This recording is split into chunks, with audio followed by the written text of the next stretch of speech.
Everyone, it's Peter Kerr from Daydream Nation. Today I've got a special guest, rock royalty Bob Daisley. How are you today, Bob?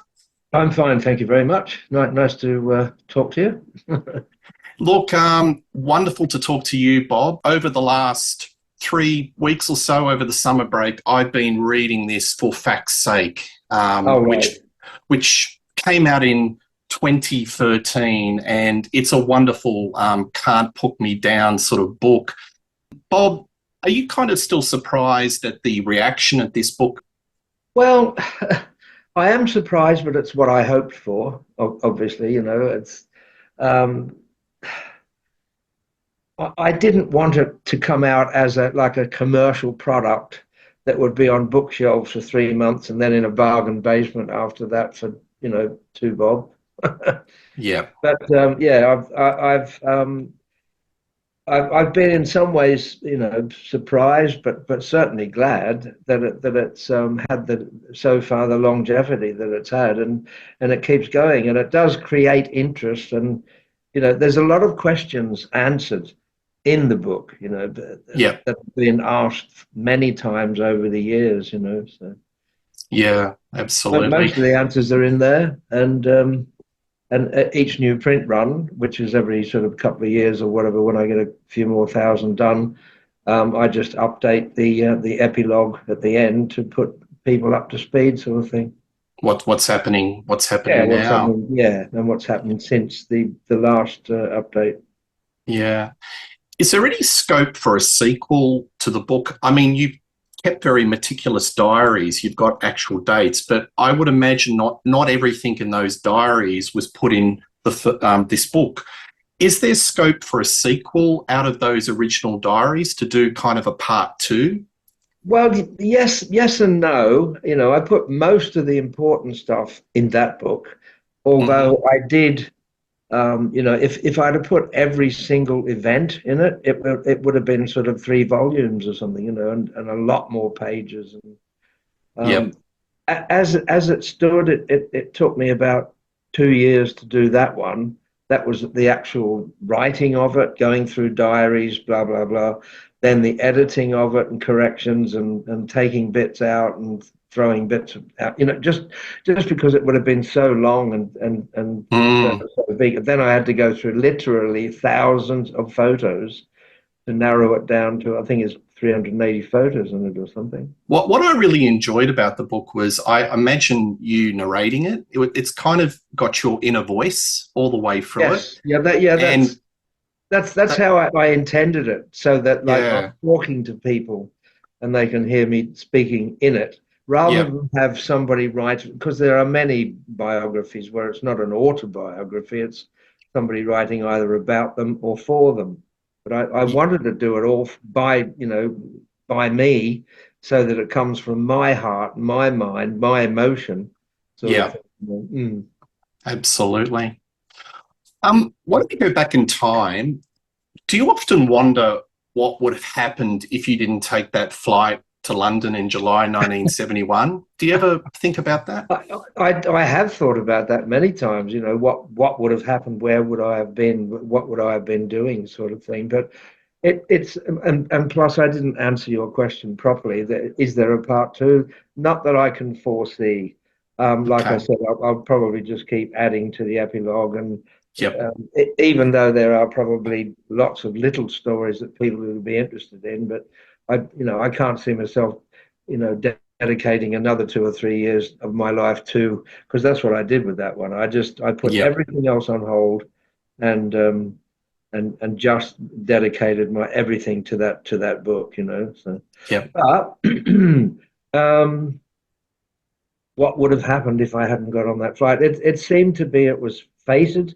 It was part of my destiny. I was destined to go overseas and do what I did, and circumstances sort of pushed me out and over there.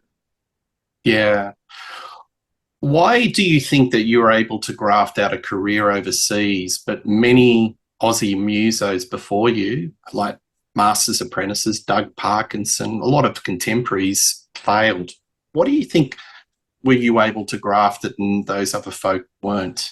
That's That's a hard question to answer in like, for the, oh, it was this or it was that. I don't Mm, know. There were probably many facets to why. First of all, dedication.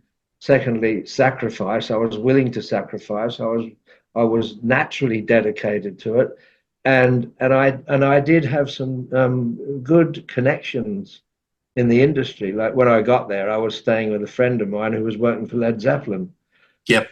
So, that was a big plus. That was a nice start. Clive Colson, his name was, and I'd been in a band with him here in Sydney. He was English, but he grew up in New Zealand, and then he came to Sydney, and he was in our band that we had here in 1970.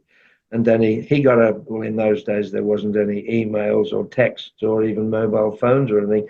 He got a telegram from Peter Grant, who was Led Zeppelin's manager, just saying that, the guys are doing another album. We're going to go on the road. We want you with us. So he left to go back to working for Led Zeppelin. And when I Yeah. got there, a bit, I think it was about a year later, in 71, Clive put me up in his flat. So that was a really good introduction to putting me onto the scene, sort of thing. He was very connected. Yeah. My Mm. dedication, my and I suppose I was really meant to be there and to be doing that. Yeah, there's a lot of destiny in your book about how things happen. One door closes and another sort of door opens. But you always seem to be one degree of separation from famous folk, especially Led Zeppelin. I just enjoyed reading how, literally like Led Zeppelin 2 had been released and somebody had, one of the folk would turn up to your house with a copy of the album. It's just quite mind-boggling. Well, that was Clive. When Mm, Clive first joined our band, that was early 1970.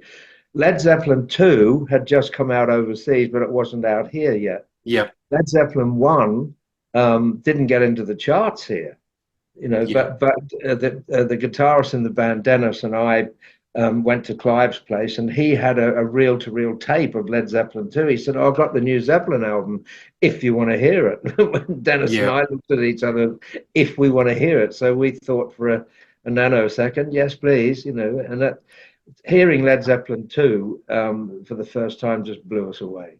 But Absolutely. we were already Led Zeppelin fans. But Led Zeppelin 2 did go into the charts here, and it took Mm, Led Zeppelin 1 with it because it sort of turned all the people that hadn't heard Led Zeppelin 1 or hadn't been fans up to that point became fans after Led Zeppelin 2, and they all bought Led Zeppelin 1 as well, you see. So, yeah. hmm.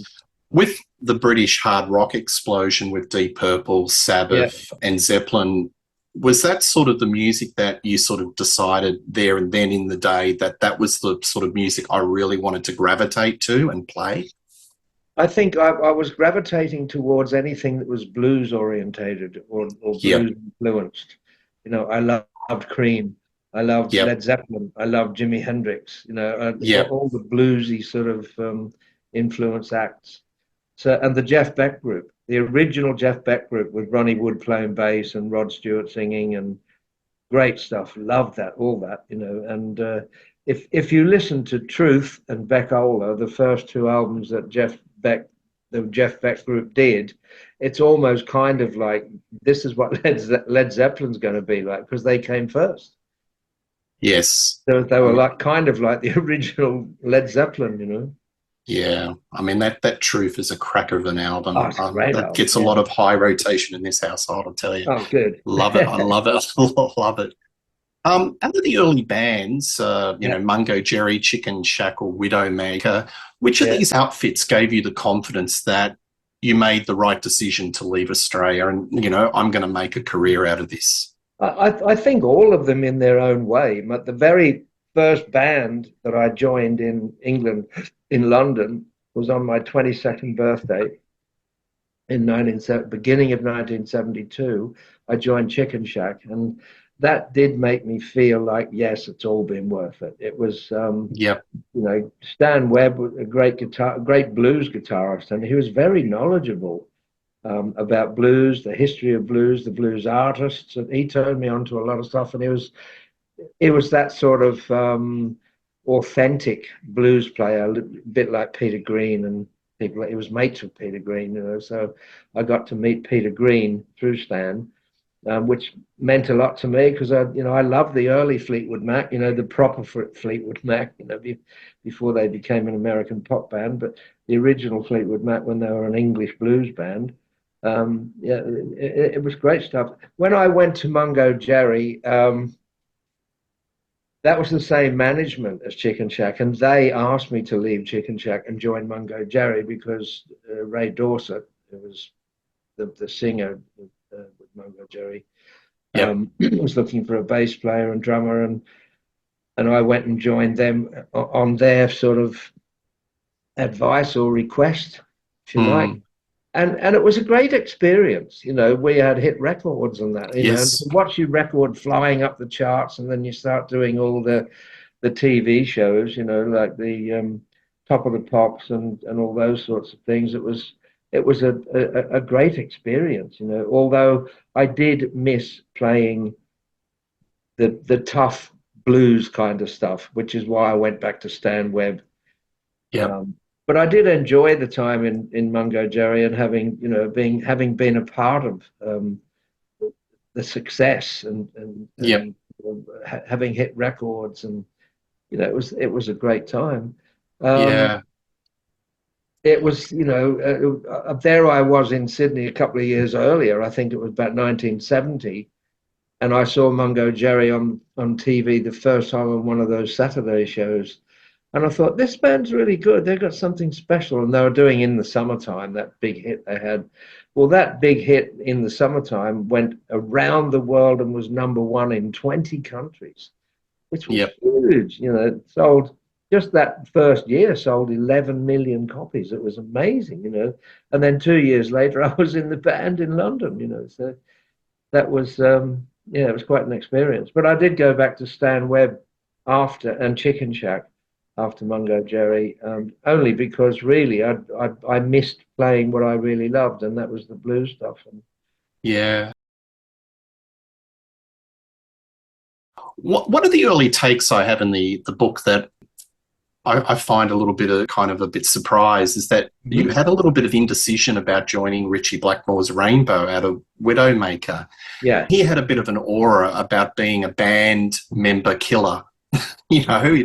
Do you think, did that play in your mind? Like, I've heard things about Ritchie, and that may have affected your indecision about joining the band? Yes. I'd been on the road with Widowmaker, where we were doing our second American tour, and that was in 77. And I hooked up with an old mate of mine who'd used to play guitar with Mungo Jerry, Dick Middleton. Well, he was mates with Ritchie Blackmore. He was like, Dick was an old school player. He'd been with Johnny Halliday and Gene Vincent, and he knew Clapton and he knew Blackmore, and he's from that era and that school, And I went round to see Dick because he was having a holiday with his family in LA, and I went round to see Dick, and he said, "Oh, Ritchie's looking for a bass player. Would you be interested?" And I thought, yes, I would be. So, because things were a little shaky with Widowmaker, I think more personality-wise, there was a lot of squabbles. There was even some fist fights, and it was getting silly, and it was annoying me, It was. So I went out one night with Ritchie and Dick Middleton, and we had a beer and a chat, and because Ritchie wanted to find out what people were like before he'd even auditioned them, So Ritchie invited me down for an audition. He knew we got on fine, So I went had a play with Rainbow that was Cozy Powell and Ronnie James Dio, Ritchie Blackmore, and they had a new keyboard player, David Stone. Yep. At the end of the audition, I think it was Ronnie that said to me, because they went off into an office somewhere and had a little chat, came back out, and they said, "Well, if you want it, the gig's yours." And I said to them, "I'll think about it." They must have thought, "You jumped up, little fuck," because it was a great opportunity. But, Ritchie had the reputation of chewing people up and spitting them out.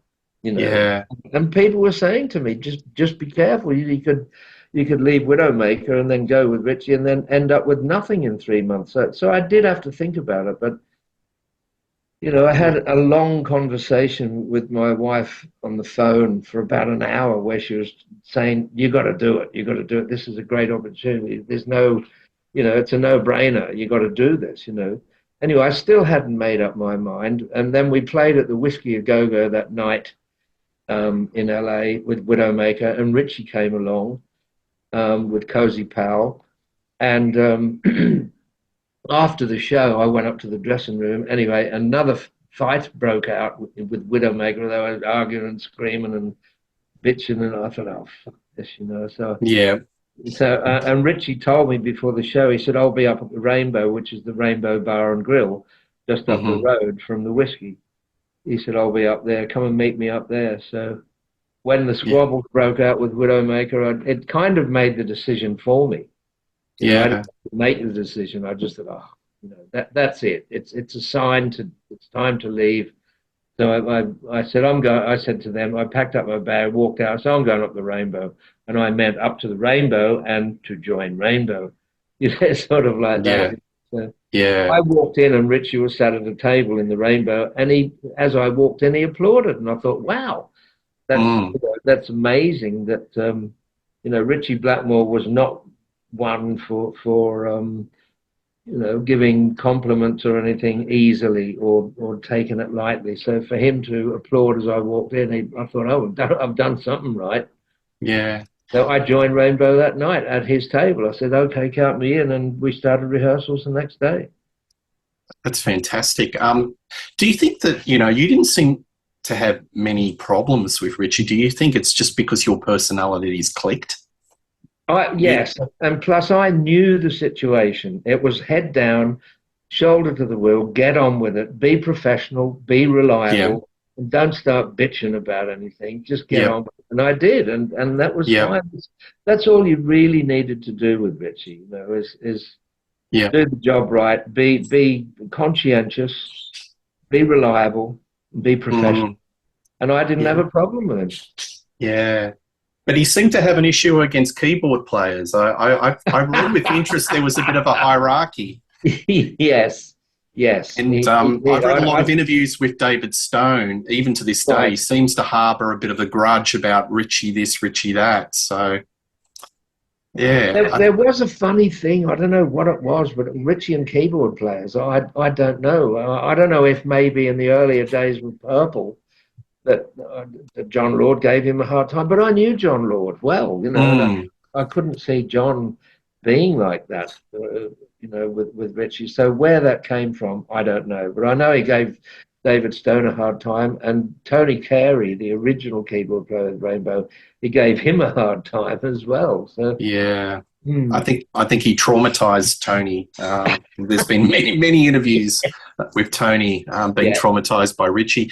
When you laid down the tracks for Long Live Rock and Roll, the album, you did 4 and you did one song as a band. Did you do multiple takes? Takes of the same song? Yeah, takes. Yeah. That was Gates of Babylon and Kill the King. Yeah. That they were done. But the weird thing is that they put Cozy in a different room, and we had a like a TV camera and a screen, so I could see him that way. But it just felt different to being in the room with him. You know, it felt a bit weird. And actually, I think Kill the King may have been recorded, and I put a bass on it, and I did that at the board at the desk. Yeah, that felt weird too. That was the first time I'd done that. So. But were they a multiple take type of band? Because I heard like Stargazer was just done in 2 takes. Yeah, it was more like that. It was like rehearse it, get it right. Okay, let's take it. We'll do another take, and it was sort of like that. No, there wasn't lots of takes. Yeah. Of the same song. So it was a couple of the songs that Ritchie had played bass on, because the bass player they had, Ritchie got rid of him, and then Ritchie played bass on some tracks in between getting me. So when I went in, I did a few tracks, and the rest. One track didn't have bass on it. That was Rainbow Eyes. and the rest I did, and the others Ritchie had already done. Yeah.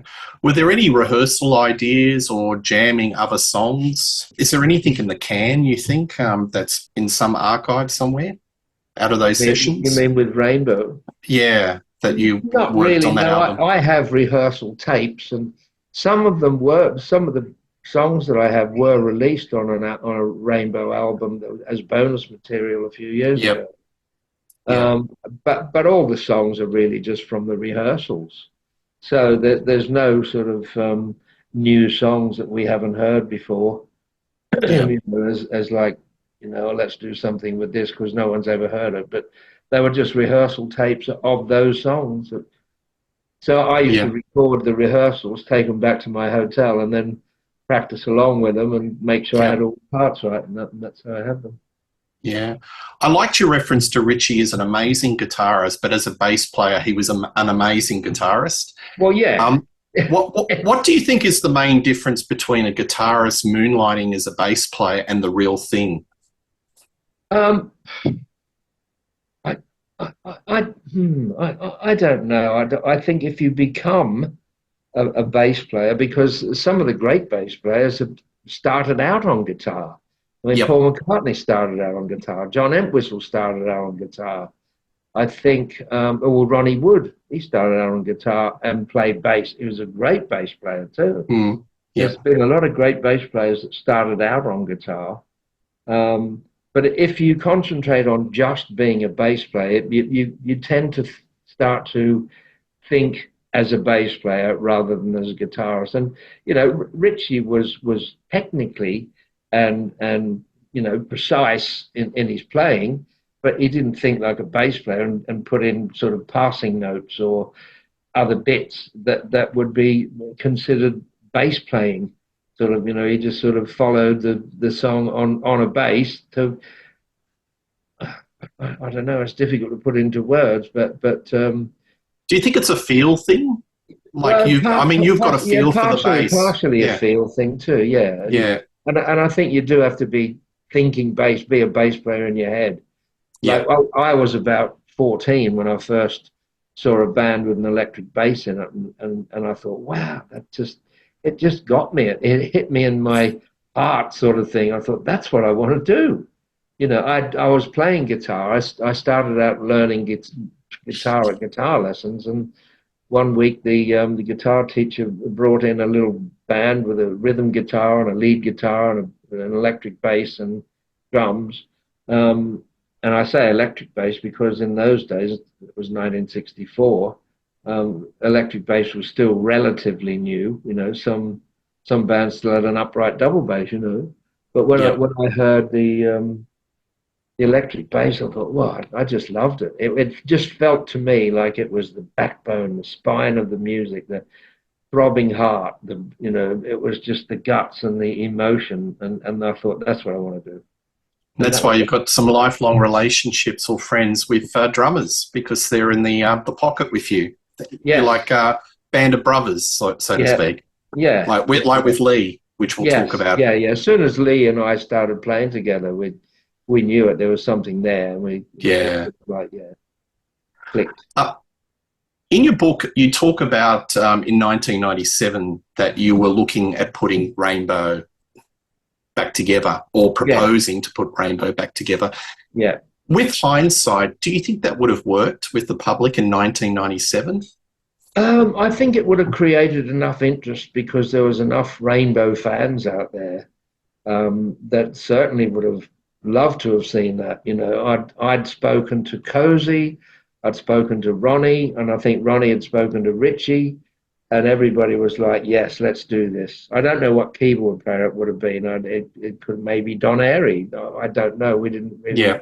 discuss that, but the four of us discussed the idea of putting Rainbow back together, doing an album, and maybe some shows or whatever, and it was becoming, we'd got the green light, sort of thing. Okay, Yeah. let's do it. And then Cozy was killed, Yeah. and we couldn't have done it without him. That was it. That was the end of that. Yeah. Do you have a view on the latest Rainbow incarnation that Ritchie did with Ronnie Romero and the folk from Blackmore's Night? Do you have any views on that outfit? Well, I thought it was good, and it was nice to see Ritchie playing that stuff again.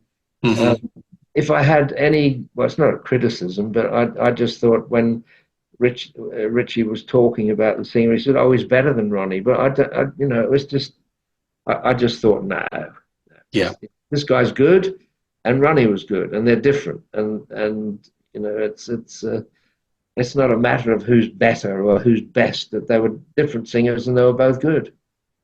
yeah, It's like I get asked so many times, who's the best guitar player you ever played with? Because I've played with so many of the greats.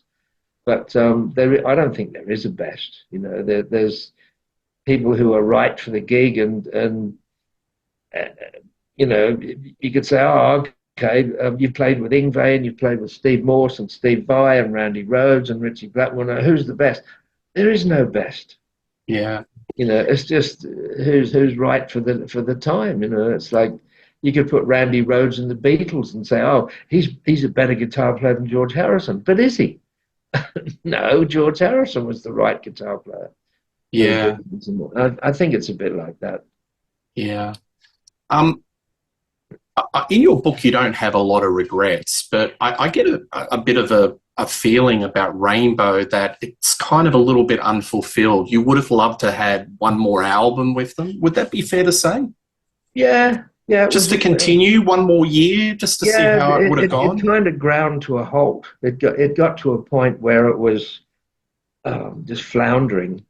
I came back to London, and I was waiting to hear what was going on, and nobody seemed to know anything, and there wasn't any sort of word from Ritchie, and there was no word from the manager or anything. And then Ronnie Dio phoned me, Mm, and he said that he was out of Rainbow, and he said, "And I don't think this version of Rainbow is going to continue." And I thought, oh, there, nobody really. There was one time when Ronnie and I were waiting to go to do a sound check in the afternoon on the Rainbow tour in America, and Ronnie said to me, "If this band disbands or it doesn't continue, would you consider getting a band together with me?" And I said, "Yeah, sure."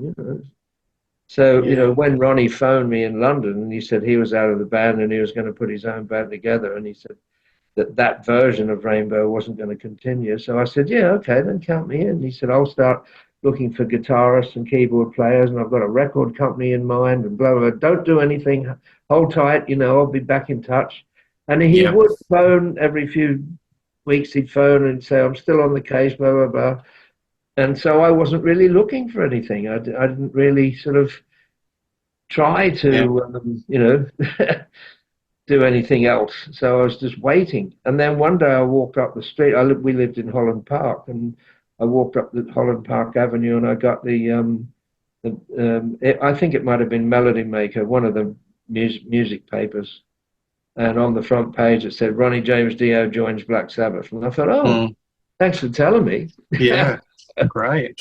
Yeah, but that was that. He joined Sabbath, and Sharon Arden, became Sharon Osbourne. Sharon Arden phoned me as well, and she said, "Oh, we want to put a band together for Aussie. Do you know any great guitarists?" And that. She didn't say anything to me about me doing it or anything. I just said, "Oh, look, I'll keep an ear out, and I'll let you know if I hear of anyone." But then Yeah. I went up to there was a gig in London, a club called the Music Machine, and I went up there one night with a mate of mine, Pete Mills, and there was Arthur Sharp who was working for Jet Records. Well, the band that was on was a band called Girl, and I thought if I go there, I know the Girl is on Jet, so if I go there, Mm, I know some people there. So I met up and I saw Arthur Sharp, and he said, Ozzy's here tonight. He said, I'll introduce you. So he introduced me to Ozzy, and Ozzy knew that I'd just come out of Rainbow. And that's when Ozzy said to me, he said, I'm putting a band together. Would you be interested? And I said, yeah, sure. Let's give it a try. what was your initial gut feeling about Ozzy in your first dealings with him? Good vibes? Yeah, we got on great. David Arden, Sharon's brother, he was handling the Aussie situation day to day management, and he phoned me from the Jet Records office, and he said, "I've got you a ticket on the train. Go up to Aussie's. He'll meet you at the station." So I jumped on a train in London, and got a train up to Stafford. Aussie met me at the station, took me to his house, and he had a couple of other guys there, a guitarist and a drummer. And I can't remember who they were. I mean, they were okay. They were decent enough players, nice enough blokes, and all that, But when we had a break, I went out in the kitchen with Ozzy, and I said, "Ozzy, yeah, I'd be interested." I said, "But if you want to get serious about it, I don't think these other two guys are really sort of what I would call world class." And he just said to me, he said, "Oh, hang on a minute." He walked out back into the rehearsal room. He had a rehearsal room built onto his house, and he walked in and said, "You can pack up, fellas, go home. It's not working out." And that was it. They were gone. And then Ozzy and I continued in the kitchen, and he phoned Arthur Sharp at Jet Records and just to report in on how it had gone for him and me. And Ozzy phoned up Arthur Sharp and he said, "Yeah, Bob and I get on like a house on fire. The fire brigade's just left." That's what I still remember his words. "Bob and I get on like a house on fire. The fire brigade's just left." That's what he said. And then he said to me, he said, "I met this other guitarist in LA. Is really good. He's a guitar teacher. His name's Randy Rhoads." And so I said, "Well, let's get him over." But first of all, that David Arden at Jet Records, he said, "He's unknown. He's in LA. We wanted to keep it a UK band, blah, blah, blah." But at the end of it all, he agreed. And I remember David's words. He said, "Against my better judgment, I got Randy Rhoads over to London." And then Randy and I met up, and we started putting material together and auditioning drummers. I mean, it was a fair punt because Randy's record on, was a couple of Japan only Quiet Riot albums, which didn't set the world on fire. So there was a bit of a punt, wasn't it? It was, yeah, because nobody knew that. I mean, Randy had built up a following in LA, in clubs like the Starwood and places like that where they were playing. And Quiet Riot had a bit of a following as a sort of glam rock band, really. Yeah. Randy needed to be in the right environment to bring out what was in him that was, going to make, rattle doors and cages and I think being in our environment, I'd just come out of Rainbow, Lee had just come out of Uriah Heep, Ozzy had just come out of Black Sabbath. That was the right environment to draw out of Randy what we needed for the overall thing. And I think what happened was we just all clicked and it just all worked. Yeah, musically and personality-wise, yes. I would imagine. Yeah. Did it become immediately apparent that you were going to be part of this project as a heavy lifter? Like doing the lyrics, the arranging? Not at first. Yeah. It was sort of wear the hat out of necessity. It's like, necessity's the mother, what's the saying? The necessity is the mother of invention. Yeah. And it was like, because we were rehearsing and auditioning drummers, and we were at a place called Ilketshaw, and it was a place called Trans Am Trucking, and they did band trucks, and they had a rehearsal place there. And I remember and it was just Randy and Ozzy and me there, and I remember I came down one morning, and for one of the songs, Ozzy and Randy had tried to pen a few lines of lyrics and I thought, oh God, this is fucking awful, it's like Spinal Tap. Yeah. So I said, look, it's okay, I'll do the lyrics. And I just, so it was just sort of, it wasn't like we didn't have a meeting and say, okay, who's going to do lyrics? Okay, you wear the lyric hat. It just sort of developed into that. Ozzy wasn't a lyricist. Randy wasn't a lyricist. Lee came in. Lee had written a couple of songs and that, but he wouldn't. He said, look, don't. I remember his words. He said, don't look at me. He said, I'll come up with The Boy Stood on the Burning Deck. So it was. It was down to me to do all the lyrics, which I enjoyed. I liked it. Yeah. In your opinion, What did Randy Rhoads have that set him apart from other guitarists? Um, I think probably his classical background. He loved classical guitarist. He wanted to get his master's degree. He had listened to a lot of the guitar heroes like Leslie West and Jimmy Page and Jeff Beck and Jimi Hendrix, Ritchie Blackmore, all those people. But he had his one of the ingredients that he had was his classical playing, and I think that did set him apart a bit from the other guitarists. And Yeah. mm, When you had the band together, was there a lot of takes done for the Blizzard of Oz, or for that matter, Diary of a Madman? Was there a lot of figuring it out? We would do a few, and we'd sort of maybe do a couple, 2 or 3 takes, and go into the control room and listen. And we might say, well, yeah, that one, we like this one, or we might say, let's go back out and do it again, and we'll have another go. And I was usually the one to crack the whip a little bit more than anyone could. Ozzy used to call me Sid Serious because I was the one who'd say, no, it's still not there. It's still not quite right. Let's have another go. Let's change this bit, or let's try this, or let's try that, whatever. And I was always the one to say, no, it's still not there. And because it was, don't forget, it was in the day 1980. It was sort of days of punk, and Yep. Sid Vicious and Sid Snot and whoever else was. So Ozzy used to call me Sid Serious. So yeah. What did you think of punk and new wave? Because there's a lot of, like, Steve Harris from Iron Maiden, very anti-punk and new wave. Was that a sort of music scene that you appreciated? I could appreciate it at the time of it's shaking the industry up. Yeah. It's given it a shot in the arm. Even a lot of them weren't great players, and there wasn't a lot of what you would call real talent, but they had a talent at, I suppose, making people emote in a certain way, and that's what any music's about: getting people to emote. It's all about emotion. So and it was a shot in the arm for the industry. It was something new, although a lot of it was just rehashed rock and roll anyway. Yeah. It's a bit of aggression in a different fashion. Yeah, that's for sure. With the Aussie band, what were the band dynamics? Was it a band democracy, or was Aussie calling the shots, or there was an illusion that Aussie was calling the shots? Well, because Ozzy was the biggest name at the time, and he came out of Sabbath, and it was sort of his deal.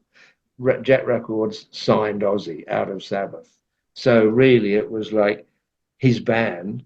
But we all agreed, we'd had meetings about it, we'd discussed it, and we'd all agreed that it's going to be a band, a democratic situation. It's not the Ozzy Osbourne band. It's not, and that, which is why we all settled on the name The Blizzard of Oz.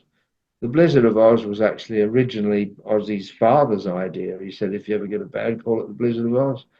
And we thought, at least it sounds like a band, but it's got the Oz in it, which makes it, features him. And we weren't bothered about, having stuff promoting him as like the voice of Black Sabbath or featuring Ozzy from Sabbath or whatever, but we did want it as a band name, and Randy was adamant about that as well. Yeah. Well, we all were.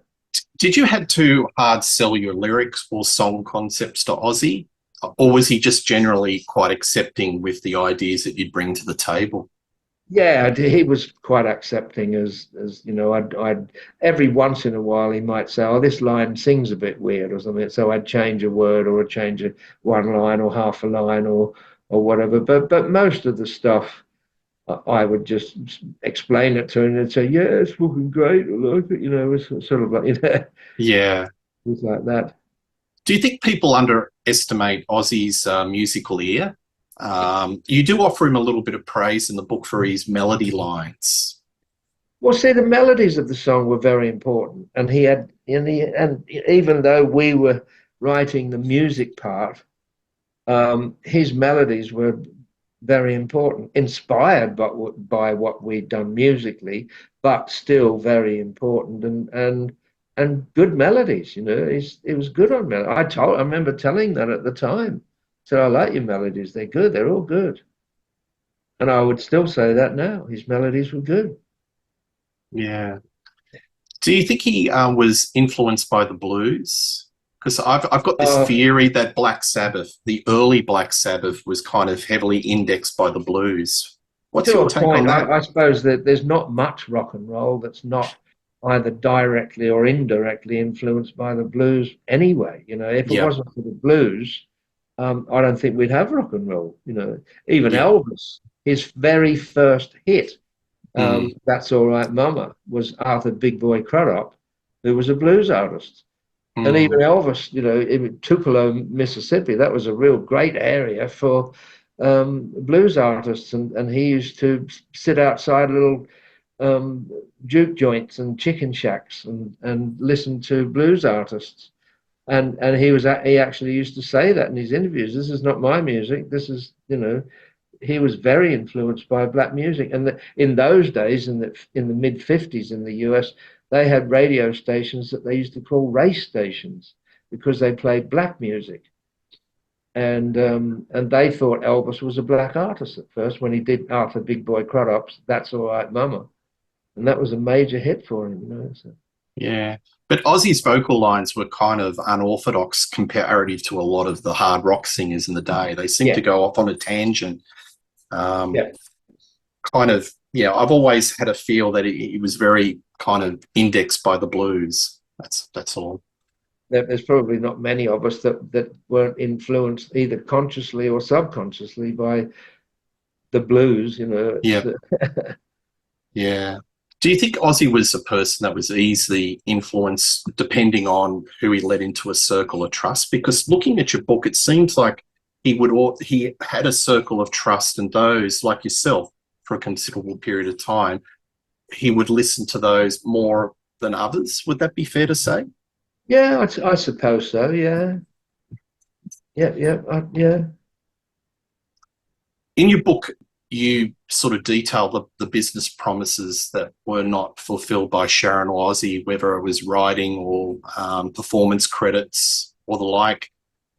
However, you also document over time how you would return to the fold when Sharon or Ozzy asked for help. Was that a belief that, these folks would eventually come good?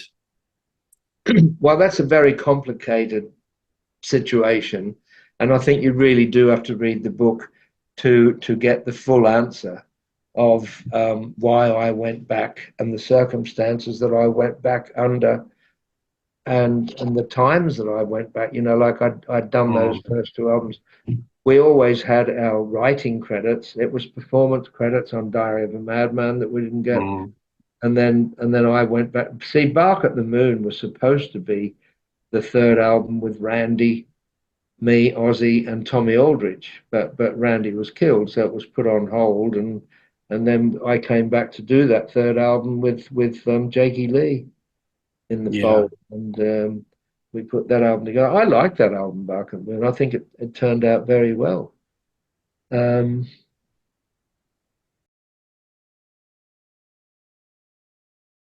Do you think if Head First, just jumping to Uriah Heep, do you think right, if Head First was a smash or did better than it did, you yeah. may have sort of said no thanks to going back to the Aussie camp for Bark at the Moon? Possibly so, yes. I really wanted Uriah Heep to take off. Now, here's a story for you. We had the management record company, Jerry Bron, who had Bronze Records that Uriah Heep was on. We did that first album, Abominog. Everybody thought it was a great album. Even Ozzy phoned me. I remember being in my London flat, and Ozzy was in LA, and he said, "Oh, I've just heard your album. I fucking love it." He said, "I remember Mm, his words." He said, "I'm going to have a sandwich board made, and I'm going to wear it up and down Sunset Strip, telling people to buy this album because he loved it so much." And Abominov was, it turned out very well. Well, as it happened, we didn't know at the time, but David Geffen in America, he had a Geffen Records, big. I mean, he had John Lennon, he had all sorts of people on Geffen Records, you know. So it was a big label. Yep. David Geffen, we didn't know, but he got in touch with Jerry Bron and said that he wanted to release Abominog in America on Geffen Records. Now that would have, you know, that would have kick-started the whole thing. But Jerry Bron said, unless you take, he had Girl School, which was a girl band, Yep. and Motorhead. And David Geffen said, no, we don't want Motorhead, we don't want Girl School, we just want Abominog, Uriah Heep. That's what we want to release. And so Jerry Bron said no. So we missed out on David Geffen Records and that release there. So and I didn't find out that until only just a few years ago, because I heard about it, and then I got in touch with Mickey Box, who was the guitarist with Uriah Heep. And I said to Mickey, I said, is that story about Jerry Bron and David Geffen and all that true? And he said, yep. That's unbelievable, because they had a reputation of turning older acts into kind of superstar status, like Whitesnake, Aerosmith. They changed their fortunes. I could easily see they could have done something with that. Oh, yeah. It's such a strong album. And yeah, he loved that album, and he wanted to release it in America and really push it. And you know, it was already getting rotation on MTV, on the video that we did, a song called "That's the Way That It Is." Yep. And that was getting airplay, and I think it got in like the top 40 or something. But see, with David Geffen behind it, it could have gone to the top. Yeah. But what's your views on the album cover? Because it's one of those album covers you look at, but the music is completely different. You look at it, it looks like it's kind of really dark and heavy. I know it looks like a heavy metal cover, but the album itself is sort of, it's more sort of melodic rock. You know, it's classy rock, and it's certainly not, you know, metal or anything like that. But it was rock. Yeah. But yes, I agree that they asked me to come up with a title for the album for a character that they had in mind, and I didn't know what it looked like or what it was. And I'd been watching a Hammer horror film or something, and it was, and they referred to the demon or dark force in it as the Abomination. And I thought about all the other like demons and things that had an OG in them, like Yog Sothoth and Magog and all those. And I thought, Abomination, Abominog. So I said, how about Abominog? And they liked it, and they came up with that sort of face for the album. But I agree, it doesn't go with the music. You know. Yeah. I interviewed Pete Colby, and he said that the band was very much a democracy. Do you think a band like Uriah Heep needed a leader, or was it quite okay to function as a band democracy? Well, it was a democracy in a way and to a point.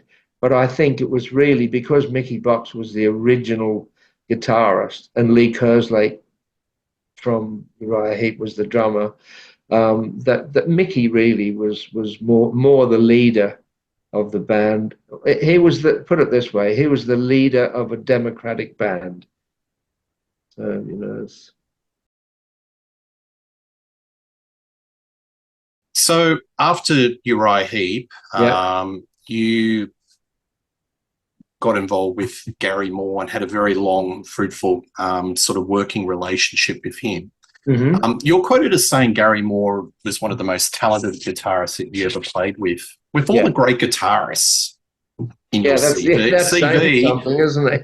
what was so special about Gary? Because I've read a lot of interviews and you always come back to Gary Moore. A lot of people do. I mean, a lot of the people that have worked with Gary, they just have nothing but good to say about him because, I don't know, he had, he was a virtuoso. I mean, he could play anything, but he didn't just play it. He made you emote. He played it with real feeling, real soul, real fire. And it was really, really impressive. You know, just watching him and listening to him, it was just, you know, certainly one of the all-time greats. You know, I've worked with a lot of guitarists that you could say he's one of the all-time greats, and they all are. But you know, Gary Moore was a bit of a sort of standout player as far as everything really. His delivery, his sound, his note choice, his execution of notes, and what he played, what he didn't play, all that stuff. Do you think he could have broken America? Yeah, he started to with. I remember it was my idea for him to do a blues album. We were on Yes. tour in Germany, and he and I used to sit in the tune-up room and just sort of mess about playing old blues things, bits of the John Mayall album with Eric Clapton on it, the Beano, what's termed the Beano album, and that we used to mess about and play bits of that. And one night I said to Gary, Gary, why don't we do a blues album? But he didn't really take it that seriously. But then the penny dropped and he started thinking about it. And he said, actually, yeah, that'd be, be a good idea. He sort of shrugged it off at first. And once he said he would do it, I actually said to him, you watch, Gary, this will be the biggest thing you've ever done. Well, 1990, New Year's Eve, he phoned me at home. It was just going into 91. So it was the end of 90, New Year's Eve 90. And he phoned me and he said, I just got to tell you. He said, I just phoned to say Happy New Year. And he said, no, I've got to tell you, you were right. He said, it's done 3 million already and it's still selling. So that was Still Got the Blues for You. And it was, I got to play with a Beatle on that album, which meant a lot to me because I was always a Beatles fan, And I did a track with George Harrison and a drummer from Thin Lizzy and Gary, and it was. I thought, wow, this is it's worth doing it just for that. I didn't get to play on all the album because he was going to use it as a sort of side project, a bit of a throwaway thing, and saying to the record company, well, here's one more album, I owe you one less. So it was just he didn't think it would do anything, and that's why I said to him, you watch, Gary, this will be the biggest thing you've ever done. And it was. Do you think he eventually would have returned to hard rock or a Thin Lizzy type of style of rock? Possibly. That's possible. Yeah. Gary, towards the end, apparently, I didn't witness it myself, but people that were working with him at the time said that he started drinking a lot, and which was really sort of. I mean, Gary and I had many a night, if we had time off, that we'd have a good drink and loosen up and blow the cobwebs out and all the rest of it, but never when we were playing, we were always professional. And if we had an important gig the next day, we'd go to bed. We wouldn't be sitting up drinking or partying or any of that. It was always get on with it and do the job, But apparently towards the end for Gary, he was, drinking in all sorts of situations, which I thought, that's not Gary. Yeah. I mean, you've got some fantastic tales in the book from the bar where you've, got on the Terps and had turned it up. Yeah. But you seem to be in control. Was there ever a time where you sort of said, hey, enough's enough, I can't do this anymore? No, I can't remember. No, I mean, there were times when it did get tough, where you have to leave home and go on the road for X amount of weeks or whatever, and you think, oh, it's like another hotel, another flight, or another bus, or another gig, or whatever, and it can get to you. But you put in the time and you put in the dedication, the sacrifice, and you just. It's what you do. So you just do what you have to do. I was, born to do that. So that's what I did. Yeah, absolutely. In your book, you talk about some grief about leaving England and coming back to Australia. Have you made peace with living in Australia after all these years, or you still miss the UK? I still miss England. Yeah, I miss the weather, and people think, oh, you're nuts, because it's got definite seasons, and that's what I miss. A cold Christmas, frosty windows, open fire, and that's Christmas, not thongs and shorts and barbecued prawns, and that's not Christmas. Yeah. And and a pub life that was lovely out there. Indian restaurants, you cannot get an English Indian anywhere other than England. There's a lot of gratuitous Indian takeaway stories in this book, folks. Bob Daisley loves his curries. There's a couple of good Indians in Adelaide. I went to Adelaide a few years ago to produce a band there, and that there's a couple of good Indians in Adelaide. One's called Balti House, and that guy that runs that is from London, so it's a real English Indian. Yeah. Balti House, and the other one is the Jasmine. That was popular with Clapton and the English cricket team, and they all go there and have their own little sort of room, and that's another very good. But I can't find a proper English Indian in Sydney anywhere. Yeah. Well, if I find one, I'll text you. Yes, please do. I'm sure. I love my Indian food, but yeah, but I believe the London curries are the best outside of Bombay. Oh, they are. They're bloody fantastic. Even Indians say that. I've had drivers that drive me to the airport or wherever they've been Indian, and they say even we say that, and we don't know why. Nobody knows why. The English Indian food is the best. It's better than India in India. Yeah, absolutely. While you were over in England and or Europe and touring, did you have your finger on the pulse what was happening in Australian music? Oh, to a point. Yeah. You know, my mum and dad were still here, so I thought then my sister was still there. I had friends still there. I'd talk to them, and we'd come out for visits and that from time to time. Yeah. Do you have a theory, like there was a lot of bands, like there was a big scene in the 70s and 80s, which I kind of grew up on, called pub rock. Yeah. And you had bands like The Angels, Cold Chisel, Rose Tattoo. Do you have a theory of why those bands never translated and made it to mega success in America or UK for that matter? I don't know. I mean, you know, I remember seeing Bon Scott was a mate of mine. Yeah. I remember when I left, he was in a band called Fraternity. And I went to see him, and I thought they were very good. But then I found out when I was in London, I found out that he joined AC/DC. And then I think it was in about 75 that they turned up in London, and somebody said to me, "Oh, there's one of your fellow countrymen of just bands have just arrived in London." I said, "Who's that?" And they said, AC/DC. And I thought, "Oh, great." So I went round and had a drink with Bon and Malcolm that night at their hotel in London. They were in Fulham in a hotel. I think it was Blake's. I think it was Blake's hotel that they were staying. But they worked hard. They didn't just have it fall in their lap. AC/DC worked hard. They sacrificed and they had the determination, tenacity to really get on and do it. And I remember when I was in LA and I'd just joined Rainbow, we saw Bon there. My wife was there, and we saw Bon by the pool at the Sunset Marquee, and he was just going on the road with AC/DC. And then I think the next year, that was 77, and in 78, AC/DC opened up for us on a few of the shows with Rainbow. And I got to see Bon then, and I remember having a drink with Bon and Malcolm in their room. It was always Bon and Malcolm for some reason that I used to, you know, hang out with. But you know, what a great band, AC/DC. Yeah.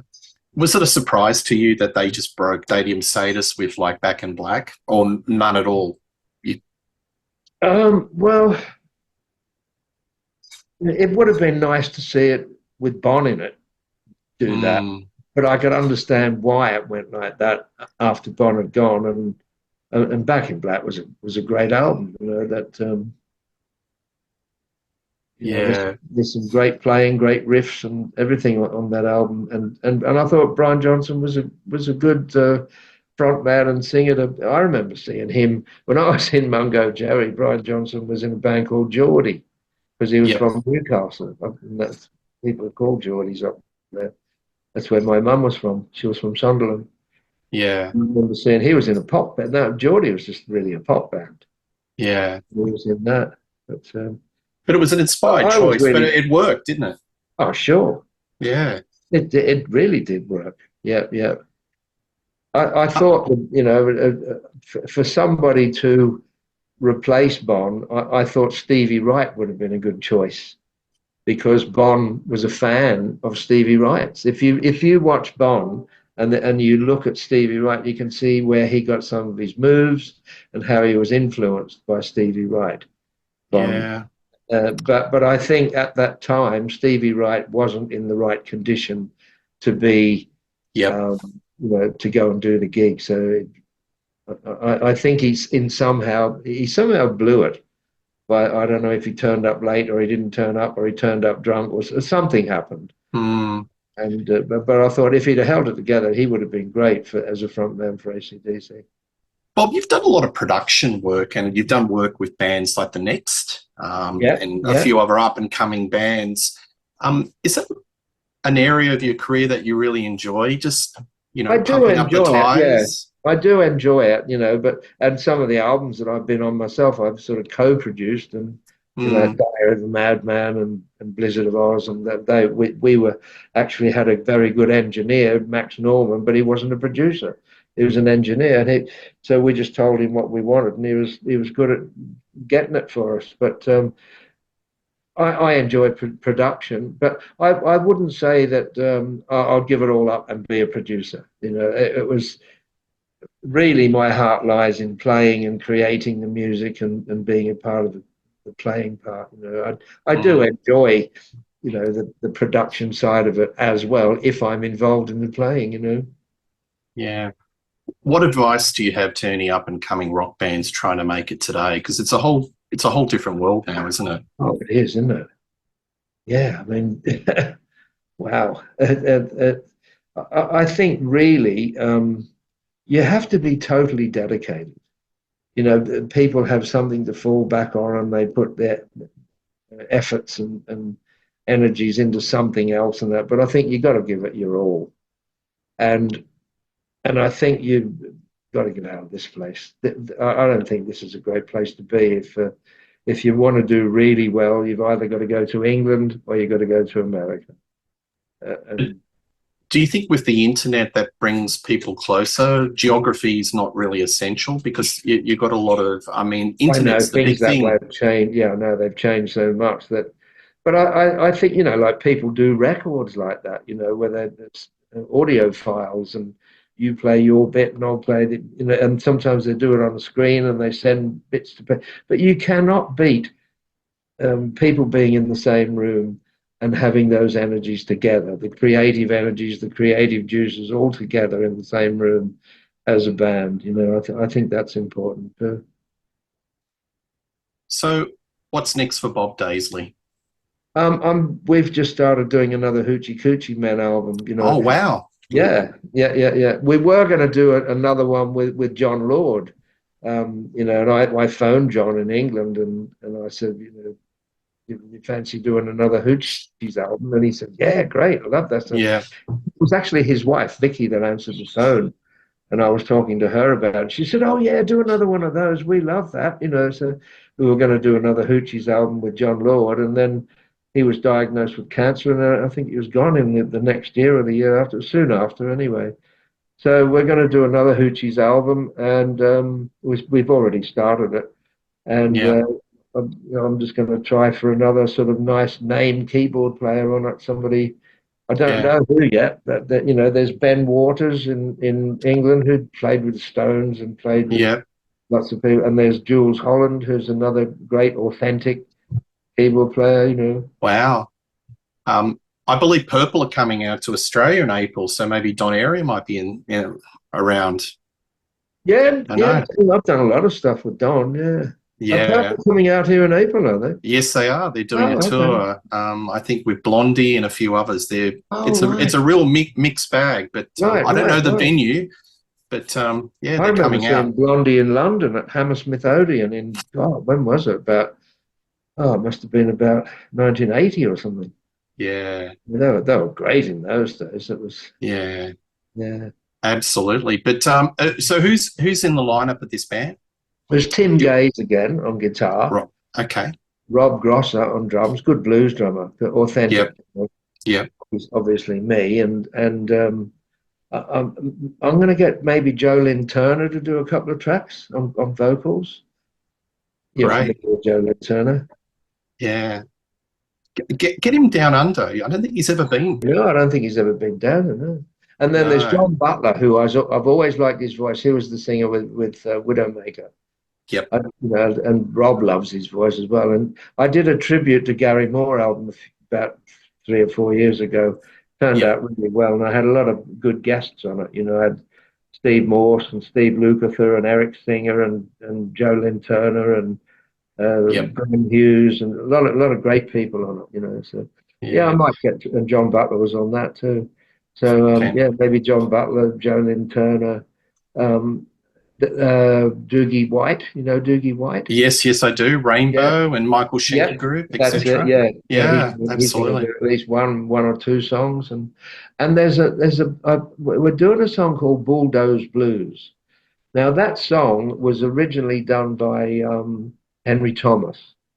Henry Thomas's version was from 1928, but it's Mm. note for note where Canned Heat stole that song and did Going Up the Country. Remember that song, Going Up the Country? Yes, It's got that yes. flute in it. Well, Henry Thomas did that same flute melody, same chords, same arrangement, same everything. They just changed the lyrics and called theirs Going Up the Country and put it down and they put the writing down to them. So, which I thought was a bit naughty. So we're going to do a version of Bulldoze Blues and credit it to Henry Thomas as it should be, and I'm getting Ray Dorset from Mungo Jerry to sing it because Lovely. he was he's a legend now. With in the summertime that comes out every summer, doesn't it? It's just, It does. yeah, It and gets he's got played on that sort of classic voice. radio. That's his background, the folk blues kind of thing. Like Yeah. Billy and all those folk artists. So as soon as I said to Ray, I said, a song by Henry Thomas called Bulldoze Blues. He said, yeah, of course, yeah. I said, Mm. do you want to do it? And he said, yeah, all right. Yeah. So got him I in. guess there's one thing, Bob, like, Yeah, fashion comes and goes, but yeah, blues always seems to be in fashion because it's timeless, yes, isn't it? yes, it is. You can't. I mean, blues never dates. And Yep. you can listen to anything that's blues influenced, and it just doesn't. You put Led Zeppelin 1, 1968, put that on, and it just sounds like, wow, yesterday. Yes. It's like just some young band, that's what they were at the time. Yeah. But because it's so blues influenced, it's just it. No, it doesn't date. Yeah. Couple of final questions. So, Yeah, what do you think is your signature album that you've played on? So, if we in 100 years' time, yeah. people look at an encyclopedia and look at the best album that you ever played on, what would that be, Bob? For me personally, Yes. my playing, not just the Yeah. album. You mean my Oh, just the whole package. right? Okay. I don't know that the band that I was in here in Sydney when I was like 20, 19 or 20, Carver Stewart. That's been always been one of my favorites. And I remember my daughters when they were kids and they heard Carver Stewart, they said to me, "Oh, Dad, this is the best album you've ever done." And there is something special about that album. It's got Tim Gaze on it. It's got Dennis Wilson playing guitar and singing. Danny Davidson's on drums. And we were kind of like a musicians band. We used to have musicians coming to see us. And I remember being in New York with Malcolm Young. And he told me, he said, yeah, me and Angus, he said, we used to come and see you blokes when you were in Carver Stewart. And they were about 14 at the time, Malcolm and Angus. So Carver Stewart is that was a special time in my life and for my playing and I listen to it now and I still like what I did on it, and I think, God, how did I do that? How did I think of that? It just flowed out, and that's Mm, really what it was. It just flowed out. So that's certainly one of them. yeah, absolutely. I've got the reissue. I mean, if I All had right. if I had the first edition, it'd be like worth $100,000 because it's No, it's I a think Discogs collector if you've type got a thing. vinyl copy, a 1970 or 71, whatever, when it came out, if you've got an original vinyl copy, they're worth about $1,000. Oh yeah, they're worth a bit, but I love it. It's sort of it's like very jammy, but you guys just Yes. let loose. See where Yeah. you got your pedigree from.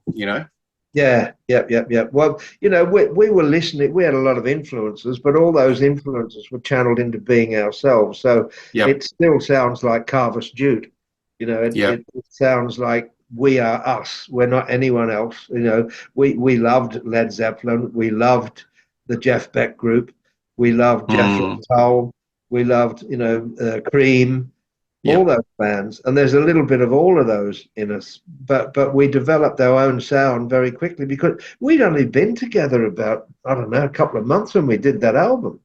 Yeah. So it was we'd Yeah. been out on the road. We gigged, and it was Tim Gaze and Danny Davidson from Tamam Shud, Mm. and Dennis and I were from Mecca, and we formed Carver Stewart, and we went out, did some gigs, went in the studio, did a gig, and came out 3 days later with an album. It was done really quickly on a 4-track.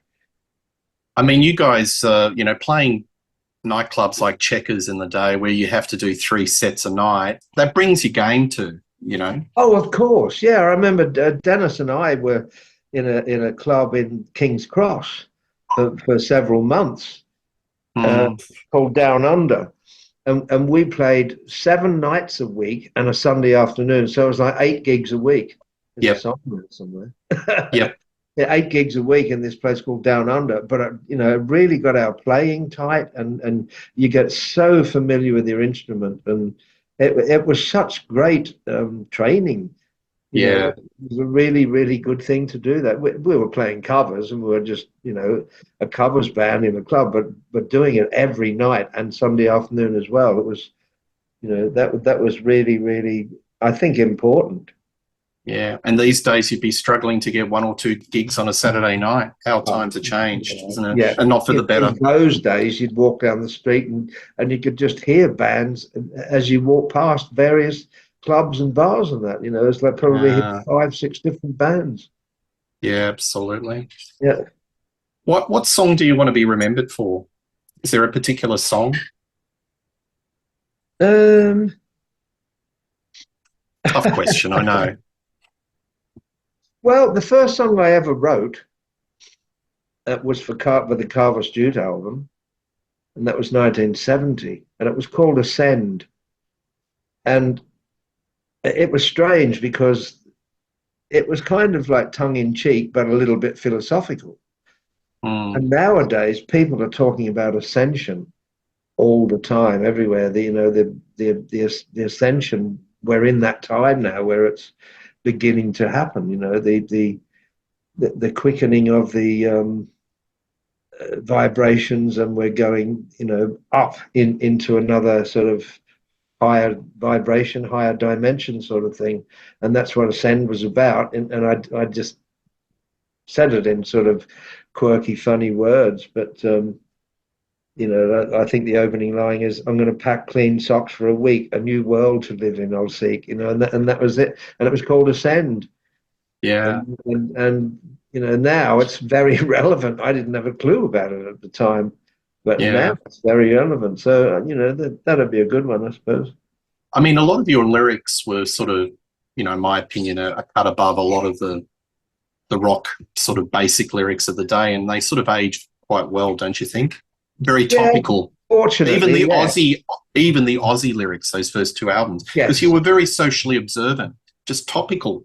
Yeah. I remember there was one review in London when I can't remember what album it was. It was either Blizzard of Oz or Diary of a Madman, one of those first 2 Aussie albums, and the review said the thinking man's heavy metal.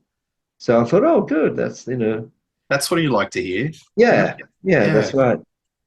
Yeah. Were there any bands that tried to acquire your services and you said no, but you kind of regret? Any projects that you kind of said no, but not that I regret. No, Yngwie wanted me to join the band, and I was with Gary Moore at the time, and I was happy with Gary, and I said no to that.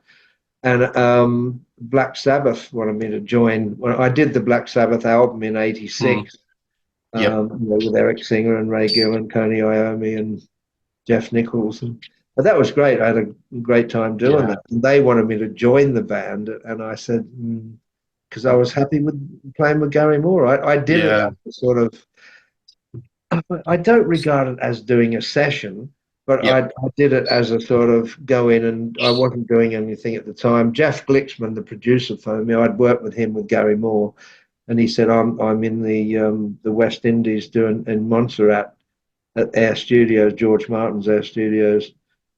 He said, do you want to come out and do a Sabbath album? I said, yeah, all right, yeah. So, But Black Sabbath, do you think you made the right decisions? Probably in the scheme of things, it just probably panned out right for you to go down the Gary Moore Well, route. I loved that album that I did with Sabbath, Yep. Eternal Idol. I thought it's very underrated and an album that should have got more recognition. And there's a lot of people that say that, the ones that have heard it, you know. So, Yeah. um, I love the album and I love the band and I loved working with Tony Iommi and the rest of the band and that, you know. But Yep.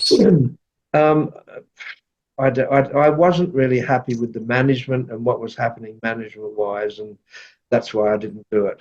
Had nothing to do with the personality of the band. It had Mm, nothing to do with the music or anything like that. I thought great band, great music, great players, nice guys, and all that, and I could have easily joined and been happy, but the management situation just wasn't good, and plus I was with Gary Moore and very happy with Gary, so it was.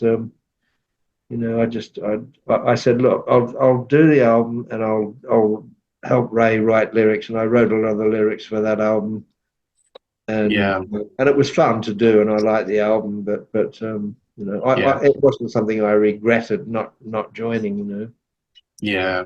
Mm. At the end of your book, you sort of write a little sort of spiel to say that, like, my arm's always open to you, Aussie, and putting your position that no matter what's happened over time, you will always remember times with Aussie and the friendship and all that sort of stuff. Does that still stand you in Sure 2024? it does. Yeah. You know, that was then. This is now. Back then, we were mates. We were close. We were, you know, we created a lot of great stuff together. We had a lot of good laughs together, and Hmm. you know, one of the lines in Revelation, Mother Earth, was we must fight all the hate rather than fight each other. We must fight the hate and stop that. So, and I just put that in the book. That's remember that, Ozzy. You know, it's like fight all the hate, no more hate. So yeah, that still stands. You know, So it, there's been zero contact with Aussie other than through the lawyers. Has there been any contact yeah. between? Well, I saw him out here, but that was like I think in about '99 when he came out here and Right. some sort of radio promo thing, and I met up with him in his hotel in Yep. Sydney, and we had a laugh and a chat, and that was all good. But I think that was the last time. Yeah. So no contact by phone or anything. No, it That was nothing. it was sad how it all Yeah. happened. I'm sorry that it did happen that way, but But never say never. Things may well, happen. that's You never right. know. Yeah, Yeah. yep.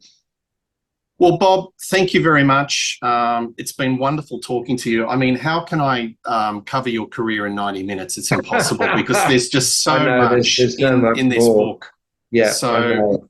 I mean, one day I'd love to pick your brains about some other junctions out of this But book. yeah, if you just make a list and we'll do another chat. Yeah, I'd love to because Yeah. I think that you are rock royalty, and I've just spoke to a lot of my friends to say I'm interviewing, and they go, "Wow," because you always seem to be 1 degree of separation through the major things that have happened in rock, in hard rock. I mean, you were there right from the beginning and right up there right now. So Yeah, and, um, you know, to be honest with you, I feel grateful and honored that I've done what I've done, and it's mm, been an eventful life. And I feel grateful for all the people that I've worked with. You know, obviously they weren't doing me a favor by saying come and work with me, but I had mm, something to offer. But it was still a real honor for me to work with so many great people. You know, and be part of. Like I remember when I first helped to form the Blizzard of Oz with Ozzy and Randy, and we had the album shooting up the charts, and Crazy Train became a real sort of iconic song, and I thought, yes, that was one of my ambitions, was to be in on the ground floor of a new act and co-write and play on something that was going to make its mark and make a difference, and that meant a lot to me. yeah, absolutely. But I think it's really important that your stories are documented because otherwise it just gets lost to history. And I just think we're all grateful that you kept some really good diaries and some stories, and you can share it with people either through the book or through shows like me, because this is part of rock history that it shouldn't be forgotten. Yeah. Yeah, fortunately I did keep diaries, and fortunately I have a very good memory, and I Yeah. took lots of photos. So that really came in handy with having a good memory and having the diaries and having the photos to jog the memory, and it's all in there and it's all accurate, which is why I called it for fact's sake. Yeah. Yeah. Well, photos do help. They do jog the memory. Sure, sure, sure. Yeah, Utopia. You know the record shop in Sydney, Utopia. Yes, yes, I do. They have the book. I think they got signed copies. I usually drop off Yeah. some signed And copies. also, I think DY Record Store, they stock Yeah, it. You yeah, look, so probably down the road from you. Just drop it yeah, off. Yeah, yeah. it's all good. Sandy's, it's called. Yeah, Yeah, yeah. absolutely. Bob Daisley, thank you very much. Folks, this has been a great episode. Rock Daydream Nation, please like and subscribe, and hopefully I'll get Bob back on the show and we'll have more tales. Yeah, yeah. Cheers. Okay, yeah, it's been a pleasure.